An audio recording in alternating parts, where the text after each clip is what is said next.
नमस्कार साथीहरू PSC preparation क्लासमा यहाँहरूलाई स्वागत छ।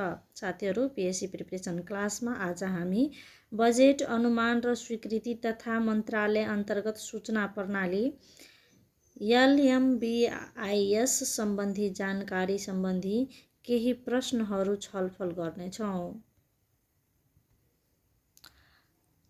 प्रश्न नम्बर 1, बजेटको परिभाषा र विशेषता लेख्नुहोस्। बजेट फ्रेन्च भाषा बगेटबाट उत्पत्ति भएको मानिन्छ। फ्रेन्च भाषामा बजेटको अर्थ छालाको थैली, लेदर बेग भन्ने अर्थात् यसको मतलब वालेट, पर्सको रूपमा पनि बुझ्ने गरिन्छ। सरकारको एक वर्षको अनुमानित आय व्ययको विवरणलाई बजेट भनिन्छ। सामान्य अर्थमा सरकारले साल बसाली गर्ने आम्दानी र खर्चको विवरण नै बजेट हो। यसले कानुनी रूप पाएको हुन्छ। बजेट भनेको सरकारले कुनै एक निश्चित समयावधिभित्र सामान्यतया एक वर्षको अनुमानित आम्दानी र खर्चको विवरण तथा नीति र कार्यक्रमको दस्तावेज हो। यसलाई व्यवस्थापिकाले स्वीकृति दिएको हुन्छ। बजेट अर्थतन्त्रको रक्त सञ्चार हो। बजेटले अर्थतन्त्रको दिशा र गति निर्धारित गरेको हुन्छ। बजेटलाई सरकारका वित्तीय योजना, फाइनान्सियल प्लान अथवा वित्तीय व्यवस्थापनको रूपमा पनि लिइन्छ। बजेट विगतको आर्थिक अवस्थाको अभिलेख, चालु आर्थिक वर्षको आर्थिक स्थितिको चित्रण र आगामी आर्थिक वर्षको योजनाको पर्यवेक्षण हो। प्रोफेसर मुनरोको अनुसार बजेट आगामी आर्थिक वर्षको वित्तीय योजना हो जसमा राजस्व र व्ययको अनुमान समावेश हुन्छ। बजेट निश्चित समयावधिको वित्तीय व्यवस्थापन हो जसलाई व्यवस्थापिका स्वीकृतिको जरुरत हुन्छ। वेस्टफल बजेटको विशेषता देखाएबमोजिम रहेका छन्। बजेट एक निश्चित समयावधिको लागि बनाइएको हुन्छ। यसले निश्चित अवधिको आय-व्ययको विस्तृत जानकारी दिन्छ। बजेट आर्थिक, सामाजिक तथा राजनीतिक दस्तावेज हो। यो सरकारको वित्तीय नीतिको रूपरेखा हो। कार्यकारिणीले बजेट खर्च गर्नका लागि व्यवस्थापिकाको स्वीकृति लिने गर्दछ। यो आर्थिक प्रशासनको पथ प्रदर्शक हो। यो नीति कार्यान्वयनको संयन्त्र बन्दछ। बजेट सरकारको बृहत वार्षिक योजना हो। प्रश्न नम्बर 2, बजेटका उद्देश्य र महत्त्वबारे छलफल गर्नुहोस्। बजेट एक आर्थिक वर्षको आय व्ययको अनुमानित विवरण हो जसमा व्ययलाई आयसँग सन्तुलित गरिन्छ। बजेटका उद्देश्य देखाएबमोजिम रहेका छन्। राज्यको स्रोत साधनको आकलन गर्नु, प्राप्त स्रोत साधनको विनियोजन गर्नु, प्राप्त आयको वितरण गर्नु, देशको आर्थिक वृद्धि हासिल गर्नु, राज्यभित्र आर्थिक स्थिरीकरण कायम राख्नु, नीति क्रियाशीलताको आधार बनाउनु, राज्यको तर्फबाट सेवा प्रवाह व्यवस्थित गर्नु, आर्थिक जवाबदेहिता हासिल गर्नु, भविष्यको निम्ति पुँजी निर्माण गर्नु, जनतालाई देशको आर्थिक स्थितिबारे जानकारी दिनु, रोजगारीका अवसर सिर्जना गर्नु। बजेट बहुउपयोगी तथा विभिन्न किसिमको महत्त्व बोकेको आर्थिक दस्तावेज हो। बजेटको सामाजिक, आर्थिक, राजनीतिक तथा विकासात्मक महत्त्व बोकेको आधार स्तम्भ हो। बुँदागत रूपमा बजेटका महत्त्वलाई देखाएबमोजिम रहेका छन्।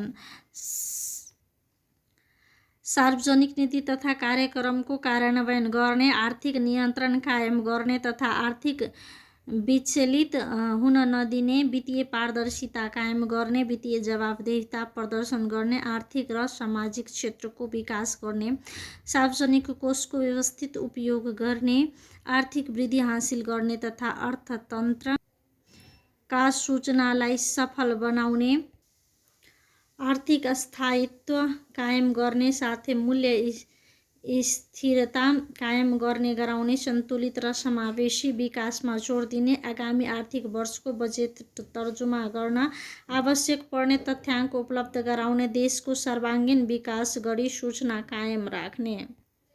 प्रश्न नम्बर 3, असल बजेटमा हुनुपर्ने गुणहरू उल्लेख गर्नुहोस्। बजेट भनेको सरकारले कुनै एक निश्चित समयावधि, सामान्यतया 1 वर्षको अनुमानित आम्दानी खर्चको विवरण तथा नीति र कार्यक्रमको दस्तावेजहरूलाई व्यवस्थापिकाले स्वीकृति दिएको हुन्छ। बजेट अर्थतन्त्रको रगत सञ्चार हो। बजेटले अर्थतन्त्रको दिशा र गति निर्धारण गरेको हुन्छ।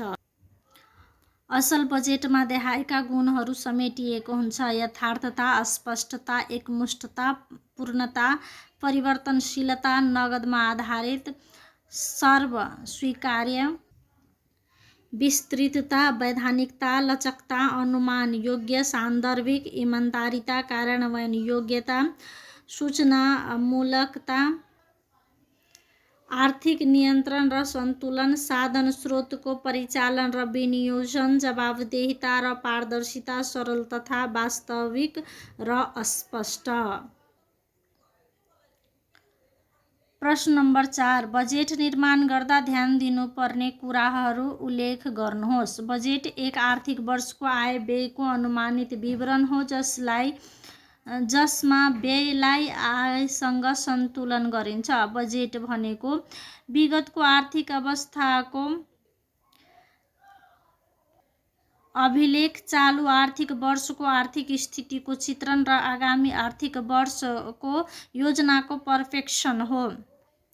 बजेट निर्माण गर्दा देखाएको कुरामा ध्यान दिनुपर्दछ: संविधान, राज्यको दायित्व, निर्देशक सिद्धान्त तथा नीति, दिगो विकासको लक्ष्य, उपलब्ध हुन सक्ने साधन स्रोत, राजस्व, अनुदान र ऋण, आवधिक योजनाको उद्देश्य, प्राथमिकता र रणनीति, आर्थिक वृद्धि दरको लक्ष्य, गरिबी निवारणको लक्ष्य, रोजगारी सिर्जनाको लक्ष्य, मानव विकासको सूचाङ्क, त्यो वर्षको मेगा प्रोजेक्ट, नागरिक इच्छा, आकाङ्क्षा, चाहना, सरकार सञ्चालन गर्ने राजनैतिक दलको घोषणा पत्र, नागरिकका माग तथा आवश्यकताहरू, क्षेत्रगत नीति तथा कार्यक्रम, नेपाल सरकारका नीति र कार्यक्रम अनुसारका कामहरू, छिटो प्रतिफल दिन सक्ने योजनालाई प्राथमिकता, सरकारले गरेको प्रतिबद्धता, संस्थागत लक्ष्यता, गत वर्षको आय व्ययको विवरण तथा तथ्याङ्क, सालबसाली गर्नुपर्ने कामहरू,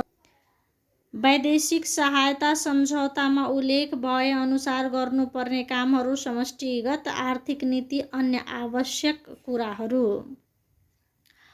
प्रश्न नम्बर 5, बजेटका प्रकार उल्लेख गर्नुहोस्। बजेटको प्रकारलाई विभक्त गर्दा यसको प्रकृति, यसको आकार, उपयोगिता लगायत विभिन्न पक्षबाट देखाए बमोजिमका प्रकारमा विभाजन गर्न सकिन्छ। सन्तुलनको आधारमा सन्तुलित बजेट, राजस्व र खर्च बराबर हुने अवस्था, घाटा बजेट, राजस्वभन्दा खर्च बढी हुने अवस्था, बचत बजेट, खर्चभन्दा राजस्व बढी हुने अवस्था। अवधिको आधारमा वार्षिक बजेट, 1 वर्षको लागि, बहुवर्षीय बजेट, 2 वर्ष वा सोभन्दा बढी अवधिको लागि, सामान्य आय व्ययको प्रकृतिको आधारमा, खर्चको उपयोगिताको आधारमा, पुँजीगत बजेट, पुँजी निर्माणका आधारमा, चालु राजस्व बजेट, प्रशासन सञ्चालनको आधारमा, राज्यको तहको आधारमा, केन्द्रीय स्तरको बजेट, प्रान्तीय सरकारको बजेट, स्थानीय सरकारको बजेट, संवैधानिक आधारमा, पूर्ण आकारको बजेट, पूरक बजेट, उधारो खर्च बजेट, पेशकी बजेट, तिहाई बजेट, त्यस्तै गरी शून्यमा आधारित बजेट, कार्यक्रम बजेट, खर्चको शीर्षकगत बजेट। प्रश्न नम्बर 6, बजेट तर्जुमा र कार्यान्वयनका समस्या उल्लेख गरी समस्या समाधानका उपायबारे लेख्नुहोस्। बजेट सरकारको 1 वर्षको आय व्ययको अनुमानित विवरण हो।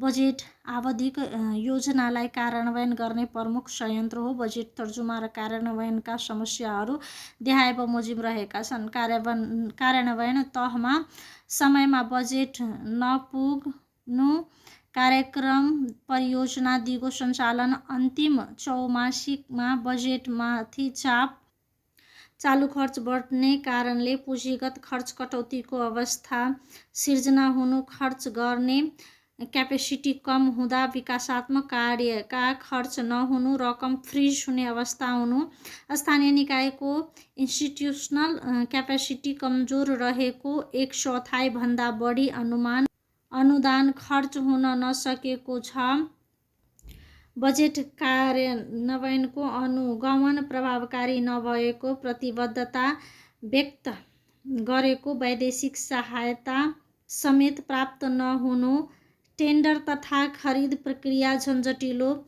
रकमान्तरको अवस्था सीमाभन्दा हुने गरेको, अन्तिम समयमा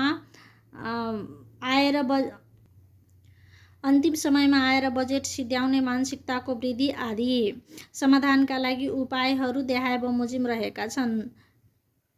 बजेट सम्बन्धी छुट्टै कानुनको तर्जुमा गर्ने, पारदर्शिता र उत्तरदायित्व अभिवृद्धि गर्ने, योजना तथा बजेटको सम्बन्ध स्थापित गर्ने, एमटिइएफको प्रभावकारिता कार्यान्वयन गर्ने, उपलब्धिमा आधारित बजेट प्रणाली निर्माण गर्ने, स्रोत अनुमानमा यथार्थता ल्याउने, वस्तुपरक सीमा निर्धारण गर्ने, खर्चका मापदण्डहरूको निर्धारण तथा परिमार्जन, विनियोजनमा दक्षता बढाउने, आयोजना कार्यक्रमको प्राथमिकता गर्ने। प्रश्न नम्बर 7, बजेट सम्बन्धी संवैधानिक व्यवस्था के छ लेख्नुहोस्। नेपालको संविधानको भाग 10 धारा 119 मा राजस्व व्ययको अनुमानको व्यवस्था गरेको छ, जुन यस प्रकार छ। राजस्व र व्ययको अनुमान नेपाल सरकारको अर्थमन्त्रीले प्रत्येक आर्थिक वर्षको सम्बन्धमा सङ्घीय संसदमा दुवै सदनको संयुक्त बैठकमा देहायका विषयहरू समेत खुलाई वार्षिक अनुमान पेश गर्नुपर्दछ। राजस्वको अनुमान सङ्घीय सञ्चित कोषमाथि व्ययभार हुने आवश्यक रकमहरू र सङ्घीय विनियोजन ऐन बमोजिम व्यय हुने आवश्यक रकमहरू। उपधारा 1 बमोजिम वार्षिक अनुमान पेश गर्दा अघिल्लो आर्थिक वर्षमा प्रत्येक मन्त्रालयलाई छुट्याइएको खर्चको रकम र त्यस्तो खर्च अनुसारको लक्ष्य हासिल भयो वा भएन त्यसको विवरण पनि साथै पेश गर्नुपर्दछ। नेपाल सरकारको अर्थमन्त्रीले उपधारा 1 बमोजिमको राजस्व र व्ययको अनुमान प्रत्येक वर्ष जेष्ठ महिनाको 15 गते सङ्घीय संसदमा पेश गर्नेछ। त्यस्तै प्रदेशको बजेट व्यवस्था नेपालको संविधान भाग 16 र धारा 207 मा व्यवस्था गरिएको छ र स्थानीय निकायको बजेट सम्बन्धी व्यवस्था भाग 19 धारा 230 मा व्यवस्था गरिएको छ। प्रश्न नम्बर 8, एलएमबिआइएस भन्नाले के बुझिन्छ, यसको उद्देश्य लेख्नुहोस्। वार्षिक बजेट प्रणालीमा आबद्ध रहेर सरकारी स्रोतबाट कार्यान्वयन हुने गरी तय गरिएका सम्पूर्ण कार्यक्रमहरूको तयारी एवं सोको लागि आवश्यक बजेट रकमको विनियोजन कार्यमा सहजता ल्याउने उद्देश्यका साथ विकास गरिएको कम्प्युटर प्रणालीमा आधारित सफ्टवेयरको नाम LMBIS line system budget information system हो। Line ministry budget information system हो। यस प्रणालीको प्रयोगका क्रममा वार्षिक कार्यक्रम कार्यान्वयन गर्ने निकाय, सम्बन्धित तालुक विभाग, मन्त्रालय, राष्ट्रिय योजना आयोग र अर्थ मन्त्रालय समेत एउटै प्लेटफर्ममा रहेर बजेट तर्जुमा सम्बन्धी कार्यहरू गर्नुपर्नेछ। साथै कुनै पनि एक निकायले कार्यक्रममा गरेको प्रस्ताव संशोधनहरू अनलाइन मार्फत अन्य सबै सरोकारवाला निकायहरूले आधिकारिक युजर आइडी पासवर्डको सहायतामा जानकारी हासिल गर्न सक्नेछ। एलएमबिआइएस प्रयोगको उद्देश्यहरू देहायबमोजिम रहेका छन्।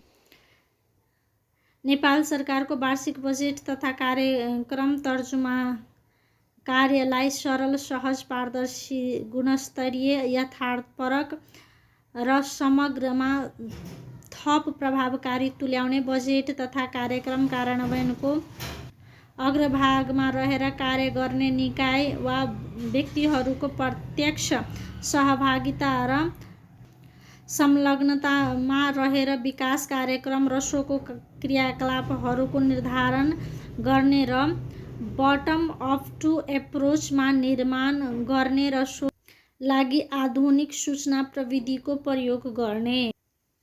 प्रश्न नम्बर 9, एलएमबिआइएसमा देखिएका समस्या लेखी ती समस्याका समाधानका उपायहरूबारे लेख्नुहोस्। सरकारको वार्षिक बजेट तथा कार्यक्रम तर्जुमा कार्यलाई सरल, सहज, पारदर्शी, गुणस्तरीय, यथार्थपरक र समग्रमा थप प्रभावकारी तुल्याउने अवलम्बन गरिएको कम्प्युटर प्रणालीमा आधारित सफ्टवेयरको नाम एलएमबिआइएस हो।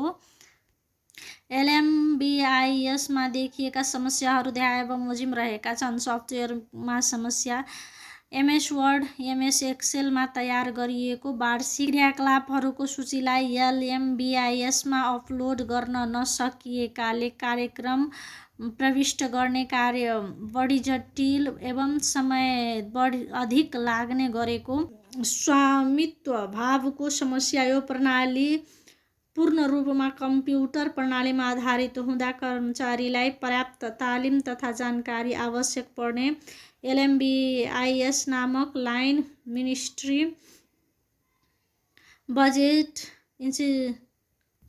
बजेट इन्फर्मेसन सिस्टम रहे तापनि व्यवहारमा अधिकांश विषयगत मन्त्रालयले यसमा पूर्ण स्वामित्व ग्रहण गरेको देखिएन। कार्यप्रणालीमा समस्या कार्यक्रममा आधारित बजेटको सुरुवात गर्ने भए तापनि प्रत्येक बजेट शीर्षकभित्र सम्पूर्ण आयोजना र क्रियाकलापहरू एवं इकाइगत लागत प्रविष्ट नगरिदिँदा विनियोजित बजेटलाई लक्षित क्रियाकलापसँग आबद्ध गर्न सकिएन। समाधानका उपायहरू सफ्टवेयरमा रहेको समस्यापूर्ण सम्बोधन सहित सुधारिएको एलएमबिआइएस अवलम्बन गर्ने, एलएमबिआइएसको प्रतिको स्वामित्व सिर्जना गरे, कार्यक्रममा आधारित बजेटको अन्तर्गत रहेर कार्य गर्ने। साथीहरू, आजलाई यति नै। लाइक, कमेन्ट एन्ड सब्सक्राइब गर्दै गर्नुहोला। धन्यवाद।